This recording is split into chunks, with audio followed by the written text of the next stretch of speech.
Joining me is Marcus Green. We are going to do our top 10 Slammiversary matches. Happy Wednesday, Marcus. We've jumped 4 days in the span of this recording. How fantastic is time travel? Booster go eat your heart out. Right, and we don't even need to be a dick to do it. I mean, we are, and it's fun, but we don't need to. So on this top 10, we're doing top 10 Slammiversary matches from the entire length of the pay-per-view era. I was thinking about doing any of the anniversary show matches, but then I thought, oh wait, no, most of those were terrible, so we're going to just not do those. As you may know, the Slammiversary show is the yearly anniversary show for the company. For some reason, they still like to tout Bound for Glory as their biggest show of the year, but I've always considered that to be Slammiversary, and usually the shows, to me, have always been more enjoyable. So with Slammiversary right around the corner, I think, next week? Pretty sure. Yeah. We have about 10 days from Wednesday to go. So, we're getting hyped. It's getting hyped. So let's start with number 10. My favorite, number 10, my number 5 favorite Slammiversary match. Gots go 2006. It's Sloppy Joe versus Scott Steiner. Marcus, I don't know why, but Scott Steiner features heavily from here on out. And as Scott Steiner would say about Samoa Joe, he's fat. The best reason for this match to be this high, above all the others, isn't because it's the most technically sound or it's the most fantastically booked or promoted, but because it's Steiner showing that even, I think, at 44 or 45 at the time, even after he had a disastrous run in the WWE, that he still had something left in the tank, and he was still willing to put over the young guys. The match ended kind of quickly. I don't know if Steiner didn't want to be put into the coquina clutch, but the match ends off of a snap slam, but it's really fucking brutal, and it happens fast, and it actually kind of set up Joe for this idea that he can pin you and hit you with anything. So it was a really good match, and it showed that Steiner still had something left, even though he had back and foot issues at this point. I don't know how you can't love the big bad booty daddy. So Scott Steiner and Samoa Joe, they're starting this thing off right. Mark is number 9. Who'd you got? Like I said, man, there's gonna be one name you're gonna hear a lot through this, and it's deserved. We when we do lists like this, we put our personal feelings aside. And for me, this first match, I mean, these two guys, I mean, they just had a classic set of match. Every time they touched, it was a classic. And these two of the best wrestlers I've ever seen. They won the Slammiversary 2008. I'm talking AJ Styles versus Kurt Angle. This match was, pun intended, phenomenal. And though it had a bit of mild interference, this was during a time where AJ was kind of very much in his comedic bag, going back and forth, potentially with Kurt Angle's wife at the time, Karen Angle, and just his whole thing, from the comedic stuff with Kurt Angle down the line in the years to the more serious stuff, was just, every time these two guys touched, it was an instant classic. And it was these two guys in their prime, because obviously we've seen the transition from Angle later in the year, but these two in this match, this is something you want to see. So 2008 was prime Kurt Angle, and their best match of the year, I think, happens 2 months later at Hard Justice. Yeah. But we're not doing our top 10 Hard Justice matches, so. Going through the list, I was thinking about, like, some of the best matches in the company didn't happen. Because I was going through matches in my head that I wish were Slammiversary matches, like the Angle Anderson cage match. We stepped on his dick. Yeah. The Unbreakable 3-way, Sting, Jarrett, Bound for Glory. Yeah, there's been some mighty classics. The Styles Abyss match. Oh, God, Lockdown 05. I still have blood nightmares about that fucking match. My number 9 is going to actually be Scott Steiner and Josh Matthews versus Abyss and Jeremy Borash. Don't fucking at me, folks. I loved this match. I told you, Scotty Steiner's going to reference heavily. We got two different narratives on our picks. Yes, you're super focused on the fan of the communities, and I'm super focused on Steiner and his Steiner math. This match had so much quality to it because there was cameo references because it was Joseph Parks. So that's Chris. That's Abyss's alter ego, the brother of Chris Park, aka Abyss. You know my brother Abyss. Jeremy Borash had his second, I think, wrestling match at this point in his career. Josh Matthews, who was once a highly vaunted rookie in the wrestling industry, both on Tough Enough, then on the short-lived Extreme Wrestling Federation, and then, of course, with the WWE. He got back in the ring for the first time in like 15 years, although there wasn't much of a ring. There was a point where Scott Steiner tried to run them over in a golf cart, and then Shark Boy shows up at one point and bites Josh Matthews in the ass. I'm not going to tell you about anything else. Just go watch it. It's phenomenal. Marcus, next one up for you at number 8. Who'd you got? Yeah, please don't contest Chad on that match. If for nothing else, then the belly laughs alone. You need to go watch that match. It's very good. But for me, my pick is again, we both got ongoing things with this. We're going in another phenomenal outing, but this time we're going to Slammiversary 2 years later. 3 years later. And a guy. Yeah, 3 years later. Thanks. I do not like this guy at all, but he was completely in his bag. This was Bully Ray in the fullness of that Bully. Almost, some would say the peak of that Bully feud when it was ramping up the best.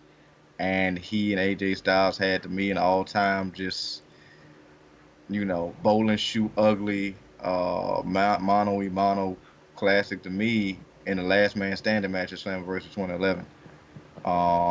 That match was hard. It was brutal. It was everything you wanted. I mean, AJ Styles had to kind of step up to the plate because Bullet was just on another level. And it was something to watch. It took Styles to a new level to me, and it up Bullet at the same time. So. Plus, the ending was phenomenal. No pun intended. Styles drops with that elbow, gets up at the count of 6, and then Bully fucking boots him in the ass into a wall. Ugh. Yeah. Beautifully brutal. I'm going back 4 years to 2007. It's the King of the Mountain match. Kurt Angle, Samoa Joe, AJ Styles, Chris Harris, and I think Christian was the 7. They were looking to crown the first ever TNA World Champion. Styles gets thrown through a table. It's just fucking violent. Kurt Angle eventually ends up getting the win. The perfect choice, I think, in hindsight, to crown a new world champion because Angle would be with the company up through 2016. So over a decade worth of matches. He clearly earned his spot in the company. Was a loyal wrestler for a long time. Even when he had the opportunity to go back to the WWE, he didn't. It was only when the cost-cutting and budget measures were implemented did he ever actually go back. So looking back, this was the right move, especially with the end of the NWA era and the fact that Jeff Jarrett's wife had just passed away, so they're looking for a new staple. And with Sting's yearly uncertainty, it just made sense that it was Kurt Angle. So, Marcus, Who's your next one? Next one, man. Tag team classic. I'm going Slammiversary 10. Again, AJ Styles. This time teaming up with Kurt Angle versus Bad Influence. This is, basically talent personified. I mean, you talk about, Christopher Daniels and Kazarian coming together. I mean, there was a gem that I don't think they fully let shine the way that they could have. But when they were on, and you talk about somebody who were as great as rivals as they were a tag team. You talk about Styles and Angle. This is a phenomenal match, no pun intended. But this is something you kind of need to go watch. And I think this wasn't when Styles was had that new gimmick yet. So yeah, this was some good stuff, and they actually won. So this kind of reminded me in a way of like Cena Michaels when they in the tag straps heading into their Mania matches, I think, against Taker and Batista. So this was the Clara Lynch drama. Oh yes, the Claire Lynch drama. Yeah. So this was this was like I said, this was great, man, and it didn't last long, but it was a hell of a match. It's yours, AJ. I feel bad for that woman. Next one up for me. Oh God! Next one up for me. It's a Bully Ray match apparently, but it's also got a Sting match. Slammiversary 2013. Sting's last ever attempt at the TNA World Heavyweight Title. This was just a physical brawl, and even though Sting's body wasn't the peak in shape that it was, some 5-6 years ago, the fact that he could still go at the level that he did, and in such a brutal match at the age he was, I think he was 55, 54 at the time. It's just a testament to how good he really is as a wrestler. No one should ever doubt how good Sting was. He's top 5 all time as an in-ring performer. I don't give a fuck if you don't agree, because you're fundamentally and emphatically wrong. Sting is truly that good. And see him at the top of his game still in 2013, some 7 years ago, reminds you just how amazing he was. It's just spectacular to watch back, and really a precursor for what wrestlers can do after their 40s ends, because now you're seeing a lot of guys pushing 50 still putting on some pretty damn good matches. Looking to you, Chris Jericho. But Marcus, Yeah. who's your number 3? Amazing how low you can go when you're not getting buckle bombed. Fuck you, Seth Rollins, you cunt. So it's over 3 for me. I'm going the same show as you, but a completely different match. And to me, this, we know who really started the women's revolution, and all that jazz. But to me, this was a defining moment. Even years after the foundational build of the Knockouts division. And really, you talk about building like what was perceived to be a new star. She was,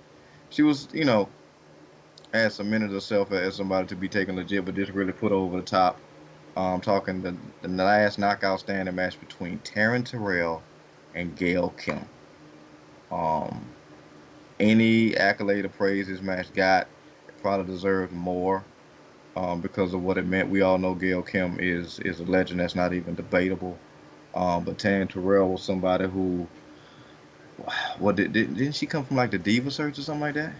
Something like that, and she was always kind of viewed as just a body, pretty face, not really a wrestler though. Until pretty TNA. face, great smile, looks, all that, but she kind of reminded me of Candice Michelle, like she made people take her seriously to a point.